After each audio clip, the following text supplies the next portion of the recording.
ஏன் டிஎன்ஆ இருக்கும்போது நமக்கு ஏன் கவலை? இவரு பிஎம் ஆயிட்டாருன்னா ஒரு சிஎம் ஆயிடுவார்ல. அது இப்ப இறக்கிட்டாங்க, அடுத்தது இறக்கிட்டாங்க.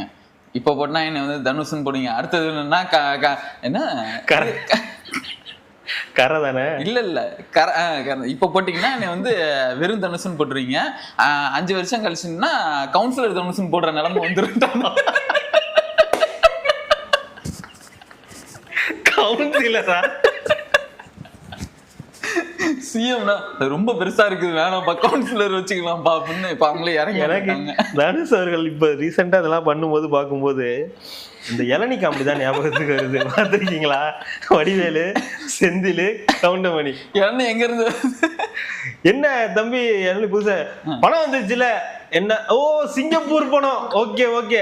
5 ரூபா இளநீ 3 ரூபா, 3 ரூபா இளநீ 2 ரூபா. ஓசியில கிடைச்சா உங்களுக்கு கிடைச்சா நீங்க ஓசியில கூட கொடுப்பீங்கடா அப்படின்னு கூட்டு, ஏன்டா என் கடை இளநியை போட்டுதான் நீங்க வந்து வியாபாரம் பண்ணுவீங்களான்ற மாதிரி விளையாண்டுகிட்டு இருக்காங்க.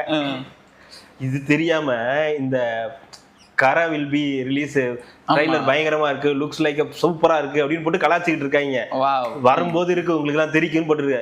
இது தெரியாம ஒரு சந்தில வந்து ஒரு பெருசு மாட்டிக்கிச்சு. அது டிஎம்கே பெருசு போல. டேய் அந்த படம் ரிலீஸ் ஆகி ஓடிடிக்கே வந்துருச்சு, இதனால தாண்டா அவங்கள தற்குறீங்கன்றாங்க கீழே கமெண்ட். பெருசு இங்க என்ன நடக்குதுன்னு தெரியாம வந்து மாட்டிக்கிட்டு அடி வாங்காது. அவங்க நான் கலாச்சிக்கிட்டு இருக்கேன்னு கூட தெரியாது. உனக்கு என்ன நடக்குதுன்னே இங்க தெரியல. தேவையில்லாம இந்த சந்துக்குள்ளார வந்து அடிபட்டு சாகாத ஓடி போயிடு அப்படின்னு போட்டு கலாச்சிக்கிட்டு இருக்காங்க. இல்ல உண்மைதானே அது? அங்க என்ன நடக்குதுன்னே உனக்கு தெரியல.